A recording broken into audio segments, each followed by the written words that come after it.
नहीं मालूम खेमे अफलाक का इस्तादा इसी नाम से है, नब्ज़े हस्ती तपिश आमादा इसी नाम से है। किस नाम से है? जिसके बारे में इश्क का मुफ्ती कहता है ज़हे इज्जतो ए तलाए मोहम्मद के है अर्श हक ज़ेर पाए मोहम्मद। जिसके बारे में शायर ने कहा था किस मोहम्मद की बात करते हो? वो मोहम्मद के दिलों से गम मिटाता है।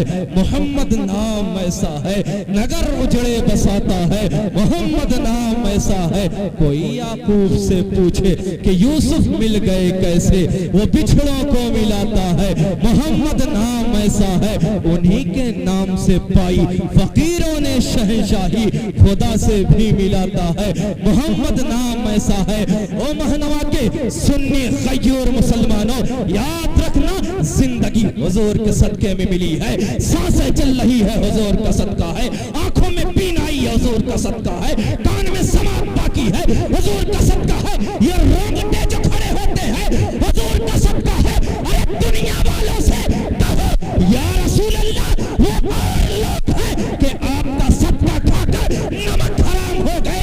या रसूल अल्लाह वो और लोग हैं जो आपका सदका खाकर ये कह बैठे मोहम्मद तो किसी चीज के मालिक को मुख्तार नहीं। या रसूल अल्लाह वो और लोग हैं जो आपका सदका खाकर ये कह बैठे मोहम्मद को तो पीछ पीछे कायल नहीं। या रसूल अल्लाह वो और लोग हैं जो आपका सदका खाकर आपकी बुराई कर बैठे। या रसूल अल्लाह इमाम अहमद रजा ने हमें ये फिक्र दिया है कि जब नबी के सदके में जमीन है आसमान है तो धड़ल्ले के साथ बोलो, सीना ठोक कर बोलो या रसूल अल्लाह खाते हैं तेरे दर का, पीते हैं तेरे दर का, पानी है तेरा पानी, दाना है तेरा।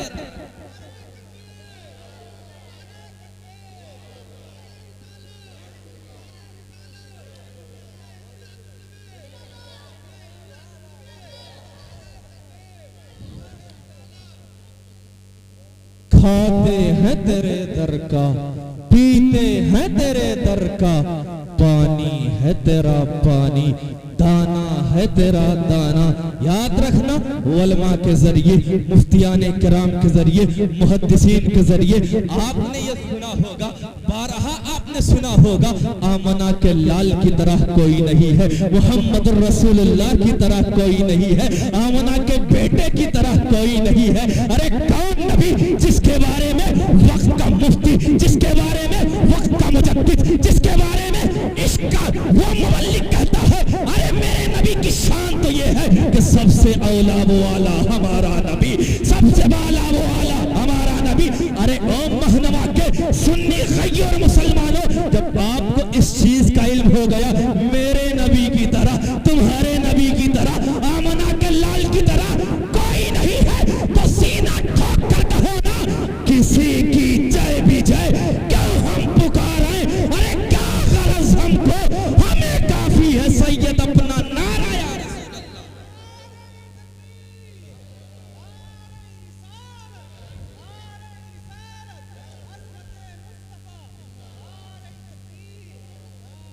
हमने सीखा यही है, हमने दरसगाहों में बैठकर असातिज़ा की जूतियां ही सीधी करके यही सीखा है कि अपने कौम के नौजवानों से जब खिताब किया जाए तो उनके सामने बुज़दिल बनकर ना खिताब किया जाए, उनके सामने बुज़दिली का किस्सा ना सुनाया जाए, बल्कि उनके सामने कासिम की जवानी पेश की जाए, उनके सामने औन मोहम्मद की जिंदगी पेश की जाए, उनके सामने सलाहुद्दीन अय्यूबी की बहादुरी पेश की जाए। मौरिख ने तारीख लिखा जब तारिक इब्न ज़ियाद मुल्क अंदलुस में पहुंचे हैं, मुल्क अंदलुस के दरिया को मुल्क अंदलुस पहुंचे हैं, दरिया को पार किया है, कीमती कश्तियों को जला दिया था। लोगों ने पूछा था वो तारिक इब्न ज़ियाद इतनी कीमती कश्तियां हैं आखिर क्यों जला दी है, क्या हमें वापस नहीं जाना है? तो नबी के आशिक ने, नबी के गुलाम ने, नबी के उस बहादुर मर्द कलंदर ने जवाब दिया था वो लोगों तुम्हें मालूम नहीं, हमारी तारीख तुमने नहीं पढ़ा, हम जिस बस्ती में जाते हैं वहां जाते इसलिए नहीं है कि वापस आ जाए, हमें रसूल गिरामी के गुलामी का पट्टा अपने गले में डालकर इसलिए हम वहां जाते हैं कि हम इस मैदान को फतह करके रहेंगे।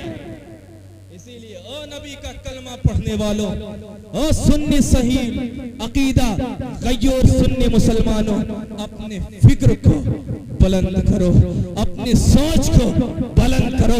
तुम्हें इसलिए नहीं पैदा किया गया है कि तुम नाचो, तुम्हें इसलिए नहीं पैदा किया गया कि तुम बेहयाई करो, तुम्हें इसलिए नहीं पैदा किया गया है कि अपनी जवानी को ताश के पत्तों पर बर्बाद करो, तुम्हें इसलिए नहीं पैदा किया गया है कि अपनी जवानी को इधर उधर गलियों में गुजार दो। नहीं नहीं, तुम पूछना चाहते हो ना, ओ मौलाना पूछना चाहते हो तुम ना कि मौलाना बताइए ना, इश्क किससे किया जाए, प्यार किससे किया जाए, मोहब्बत किससे किया जाए इस दुनिया में रहकर। चलो बारगाह ताज शरिया में लेके चलता हूँ, इश्क के मुफ्ती के बारगाह में लेके चलता हूँ। आलम तसव्वुर में दरे अख्तर रज़ा खान पर पहुंचा, मैंने कहा ओ मेरे ताज शरिया बताइए ना जिंदगी का मकसद क्या है, ओ मेरे ताज शरिया बताइए ना जिंदगी का मतलब क्या है। मेरे मालिक हकीकी ने जिंदगी क्यों दी है, हमें जिंदगी क्यों अता की गई है, तो मेरे ताज शरिया जवाब देंगे तुमको मालूम नहीं है। सुनो सुनो, जिंदगी का असल मकसद ये है कि जिंदगी ये नहीं है किसी के लिए, जिंदगी है नबी की, नबी के लिए। अरे ना समझ मरते हैं, जिंदगी के लिए, जीना मरना है सब कुछ नबी के लिए। आप क्या समझते हैं? याद रखना ओ कौम के नौजवानों, अपने फिक्र की इस्लाह करो। अभी हमारे मोहतरम भाई अहमद हुसैन आलिमी साहब ने आपके सामने बड़े अछूते अंदाज में तकरीर फरमाई, आपके फिक्र को उजागर करने वाली तकरीर। लेकिन हम क्या देखते हैं, हमारी पोजीशन कैसी है? हमारे कौम का नौजवान गानों पर रील बनाने के लिए पैदा से लग रहा हो गया, बेहयाई करने के लिए पैदा हो गया, बेशर्मी करने के लिए पैदा हो गया।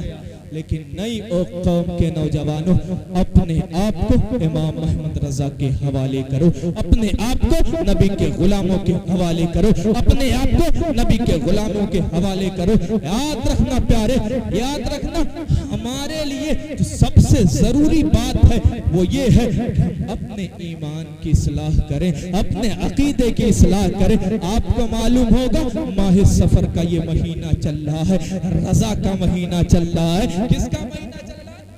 आला हजरत मुजद्दिद दीन व मिल्लत अशाह इमाम मोहम्मद रजा खान का, उनका उर्स का ये बहारें चल रही उनके उर्स की। कौन इमाम मोहम्मद रजा? हमारे कौम का नौजवान सोशल मीडिया पर बैठकर आला हजरत का गुस्ताख हो रहा है, ताज शरिया का गुस्ताख हो रहा है।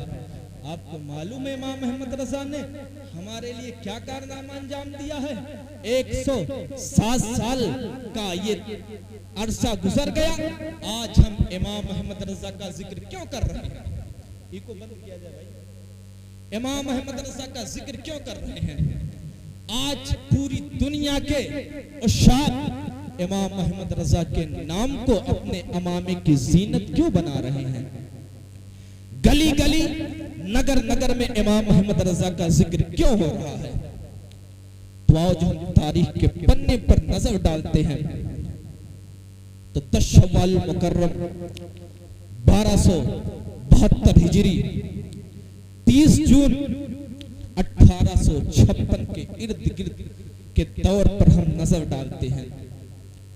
यही वो दौर है जिस दौर में जहरीली आंधियां चली, यही वो दौर है जिस दौर में तूफान बदतमीजी कायम की गई, यही वो दौर है जिस दौर में हमारे सीनों से नबी की मोहब्बत छीनने की नापाक कोशिश की गई, यही वो दौर है जिस दौर में हमारे सीनों से नबी आखिर ज़मां की सच्ची मोहब्बत निकालने की कोशिश की जा रही थी। जो बहुत दस्तार वाले कह रहे थे मोहम्मद को तो पीठ पीछे का इल्म नहीं है, जो बहुत दस्तार वाले सर पर अमामा डालने वाले, पगड़ी डालने वाले, तन पर जुब्बा पहनने वाले कह रहे थे मोहम्मद को तो पीठ पीछे का इल्म नहीं है। रब ताला की बारगाह में लफ्ज़ किस्म को साबित करने की नापाक कोशिश की जा रही थी। यही वो दौर है जिस दौर में, यही वो घड़ी है जिस घड़ी में, यही वो दौर है जिस दौर में जो बहुत दस्तार वाले ये कह रहे थे मोहम्मद को तो पीठ पीछे का इल्म नहीं है, मोहम्मद तो कुछ दे नहीं सकते हैं, हमारे सीनों से नबी की मोहब्बत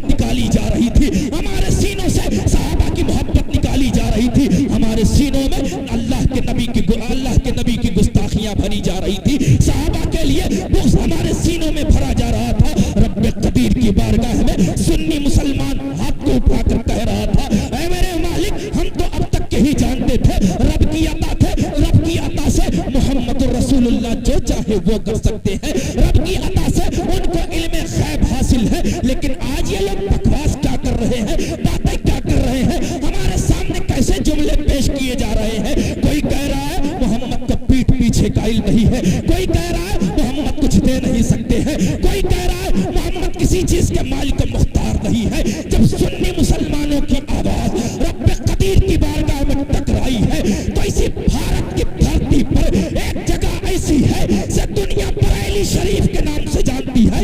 इसी बरेली शरीफ में एक जगह ऐसी है जिसे दुनिया सौदागरान मोहल्ला के नाम से जानती है।